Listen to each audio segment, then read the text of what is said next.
So we've been on this wonderful trip with all of the mystics. I hope that it's useful to you, that you're seeing parts of yourself as we explore each one of them. And last week, Liz spoke about the forgiving mystic. She told the story of her own grandmother. And today we walk the path with the Path 5 mystic, the disciplined mystic. And I know that might be a dirty word for some of you, discipline. It reminds you of maybe your upbringing or a teacher you had at school that you didn't particularly like. But this is what we're going to be looking at today, our disciplined mystic. So in Joan Borisenko's book, The 7 Paths to God, she tells a story of a couple of monks who are walking along the river, and they come around a bend and they see a woman in the middle of the river, and she's got her skirt hitched up and she can't get to the side of the bank. She's been kind of scrambling from rock to rock, so she's a bit distressed. So the older monk decides to wade into the river, and he scoops her up and he puts her over onto the other side of the bank. And she's very grateful, she thanks them, and then the two monks go on their way.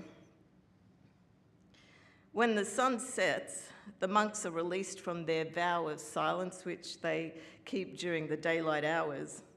And the younger monk turns to the older one and he says, "How could you have picked up that woman? You know, we have vowed never to even look at a woman, let alone touch one. You've broken your vows and offended God." And the older monk smiled and said, "My dearest brother, I put that woman down on the bank of the stream 10 hours ago. You're the one that's been carrying her around all day." And so while the younger monk is true to the letter of the law, the older monk responds in a higher way. And he does this because he sees the distress of the woman in the stream. And there are moments when we might be called to act beyond the letter of the law. If we are to take the words, "thou shalt not kill," for example, literally, we may not be acting morally. And many religions, including Christian, Jewish, Buddhist, Muslim, they all have laws forbidding killing. And yet the history of the world shows us that there has been wars referred to as holy wars, in which people kill each other in the name of God. And so the Path 5 mystic thinks about holy wars. And so when would you, for instance, use a higher morality that might overturn the 10 Commandments? And in the Bhagavad Gita, there's the story of Arjuna, the warrior. He finds himself in a similar dilemma where he's fighting in a civil war and he realizes that he's killing some of his brothers. So he begins to talk to the god Krishna, and they have this big discussion about death and life and good and evil and all that stuff. And Krishna says to him, "Well, you know, if you kill someone, you're just killing their body, you're not killing their spirit." And Arjuna doesn't buy that at all, and he really questions himself as to whether he should submit to God's will or whether he should perform his duty as a warrior. So the story really brings up the question for us, what would you do? We are confronted with these sort of situations in daily life. Do we do God's will, or do we do that? We have to make a choice. And so this is a serious question for the Path 5 mystic. When we look back at the medieval Catholic Church, for example, we see that they had a lot of crusades, and they killed Muslims and Jews to advance the message of Christianity, basically. And there are those today who similarly have the same type of thinking, that, you know, holy wars are just. There are some Christians today who believe that abortion violates the 10 Commandments, "thou shalt not kill." And for some of us, there's this battle between our human thinking and our divine thinking. Do we have the right to stop others from choosing abortion. And these are complex questions. It's not yes and no, it's very involved. And I know that many of you here today are passionate, disciplined individuals, and by your very nature, you will be drawn to the Path 5 mystic. But it does mean that sometimes you're going to have this battle between human will and divine will. Do you follow the letter of the law, or do you find another way? And so we often find ourselves walking a fine line as we try to distinguish between these two. Path 5 mystics can be charismatic. They can be religious leaders that are powerful. And if you think of some of those leaders, such as David Koresh, for instance, or Jim Jones, I think they're examples of people who had a fight between their human will, their human needs, and their divine idea. It's almost like it becomes unbalanced. So following the Path 5 can be very difficult.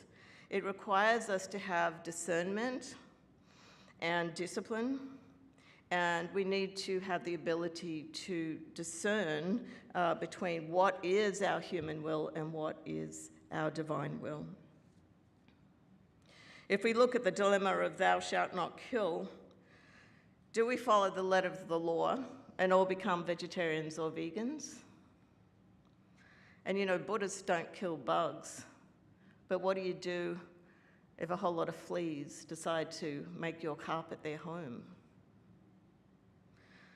Our actions should conform to our inner beliefs.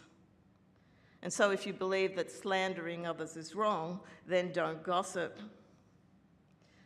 And you know, Meister Eckhart said, the more a man lets go of his own will, the more he leaves himself free to be guided by divine will. So what is human will? Well, it's rooted in control often. It can sometimes be manipulative. It might manipulate a circumstance or a person. If we follow our human will, we might decide to do this thing because we want that thing to happen. Human will is often driven by fear. We do this thing because we're afraid that that might happen. Sometimes it's driven by desire. We want something so much that we do this thing so that we can get that thing. Human will has limited perspective. It often sees only the outer picture. It doesn't see what's going on underneath. On the other hand, divine will is rooted in surrender. We have to trust the process. Divine will often stretch us beyond our comfort zone. So we must be patient. We wait, we listen, sometimes we move in an unexpected way. And you know, human will can be lazy. Have you ever noticed how lazy it can be? It's say, oh, just take the easy way out. It chooses convenience. It's that side of us that sometimes goes to the supermarket and says, oh, I can't be bothered taking my shopping bags. I'm just going to get one of their new clean plastic bags. Or it's the part of us that sees the latest baggy pants and we say, oh, I just got to have those pair of pants. So it's really rooted in consumption in many ways. But divine will asks us to be sustainable. It says, you know, is this good for the planet? And are we leaving the planet in the healthiest way for the next generation? Well, today there's a lot of talk about immigrants and refugees. And sometimes we see the human will says, protect what's mine, keep the others out.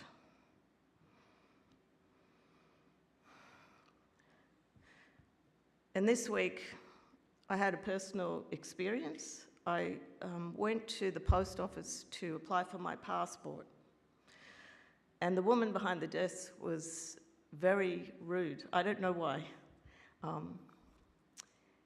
And so I was watching this, and she had plenty of attitude, and she became more terse. And I couldn't really work out what was going on there. And then I looked into her eyes and I thought, oh, I get it. I'm the other. And I just felt that discrimination. And it touched me so deeply that I gathered up all my papers and I left and I went somewhere else.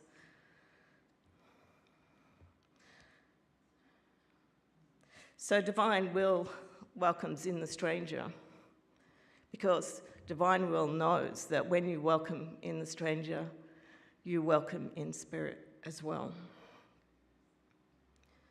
And so compassion can often disrupt our comfort zone. It can challenge our fears, and yet it awakens us to our humanity. And you know, human will feels easier because it plays into the ego, and the ego makes us feel so comfortable and safe.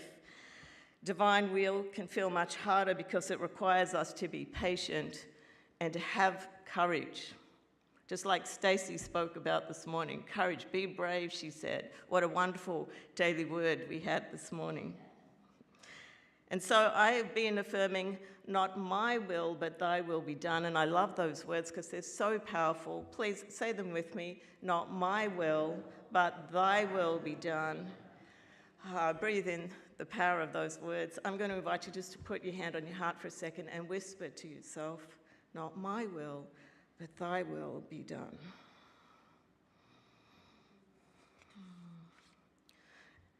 And sometimes just those simple words are enough to help us to shift out of the ego and into something greater. So the story of the Ten Commandments illustrates the fifth path, and the Israelites' exodus from Egypt is a great story of, freedom or looking for freedom anyway. Moses went up to Mount Sinai. It says that he went up to meet God. And the people waited below, and Moses came down the mountain with the Ten Commandments written on a tablet. And these commandments really were a code of justice. So some of these laws are pretty outdated. It went into great detail about how to buy and sell a slave, or for fathers, how to sell your daughter into marriage. So they're not really applicable anymore. But there are many rules in the Ten Commandments that are actually still applied today. It says that if you injure someone in a fight, you're responsible for restitution. So I'd say that pretty well still applies. It talks about when you grow a crop, you grow the crop for 6 years, and then on the 7th year you leave it fallow. Well, what a great agricultural principle. We know that that's a good principle now. The 10th commandment tells us not to covet our neighbour's goods, so no stealing. The 9th commandment says you shall not bear false witness against your neighbour. And so that's about not talking behind people's back. It is the discipline of no gossip. And so all religions have some type of code of ethics similar to the Ten Commandments, and it really is a code of ethics of how we live together as a community. And we probably all agree that if there's no murder or theft or betrayal, trust is growing and we find ourselves in a healthy community. The second purpose for a code of ethics is that we build our own spiritual will. We build our own ethics. It helps us to choose patience, perhaps over anger, or to develop discipline over indulgence. And then we see codes of ethics in the Torah. There's a lot of rules, I think 126 or something like that. The Buddhists have the precepts, and in Judaism they have the tzaddik, which is the righteous person. So each of these codes is not about restriction, but it's about how we live together in a harmonious way. So we have this code, and if we follow it, it's a good and healthy community. It also helps us individually to develop our faculty of will. And you know, when we develop our faculty of will, we have the spiritual power to make good and right choices rather than just being pulled by impulse. A little bit like an athlete who agrees to the ethical code of fair play, which basically means they resist the temptation to cheat. Now, some athletes can't do that. Discipline, we see it in recovery communities where they help individuals channel their energy in healthy ways. We see in monasteries, we see the practices of daily prayer, mantras, silence, and this builds inner discipline as well. So living a disciplined life can result in great acts of compassion, acts of healing, and it gives us the ability to fully express our creativity. So one of the best known Path 5 mystics has to be Jesus. He was disciplined and he was true to God, and he was also true to his own inner beliefs. So there's an Australian tale about an Indigenous tribe living up in the Red Cliffs. And they lived in harmony. Some of them gathered bush foods, some of them were hunters, some of them sort of carried the tribal stories. And among them was a person called Walu, who got really jealous when other people got praised. And so instead of helping, he began to whisper. And he said to one of the hunters, "Oh, you know those gatherers, well, they take more than their fair share." And then he went over to the gatherers and he said, "You know those hunters, oh, they take the best meat for themselves." And so he began to spread small lies, like seeds on the wind. You get the idea? At first, the people trusted Walu, but then they became suspicious. Friends argued and families turned away from each other. And then one night, the elders called him in. What they had noticed was whenever trouble arose, Walu's words were close by. So they called him in and they said, "You're breaking the peace of the tribe." And the elders said to him, "Words are like stones in the river. They can block the flow or smooth the way. Choose them with care, for they shape the life of the people." And so this story reminds us that gossip or false words are projections of the small self, the ego self, which seeks to divide and separate. Harmony can only come when we align our words with the truth.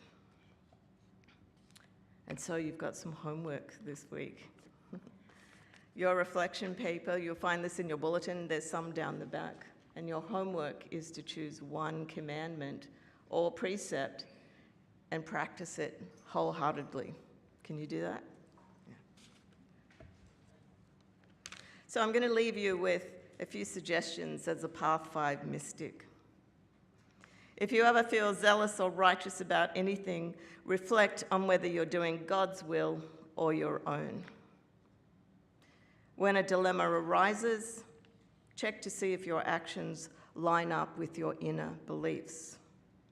So if you believe in the Sabbath, then you better keep it holy. If you believe slandering others is wrong, then don't gossip. What code of ethics do you use? What discipline do you need to keep those ethics wholeheartedly? Affirm often, "Not my will, but thy will be done." And do an active, fun activity daily. Sometimes the Path 5 mystic can breed rigidity or even be compulsive. So refresh yourself on a regular basis by doing something that's fun.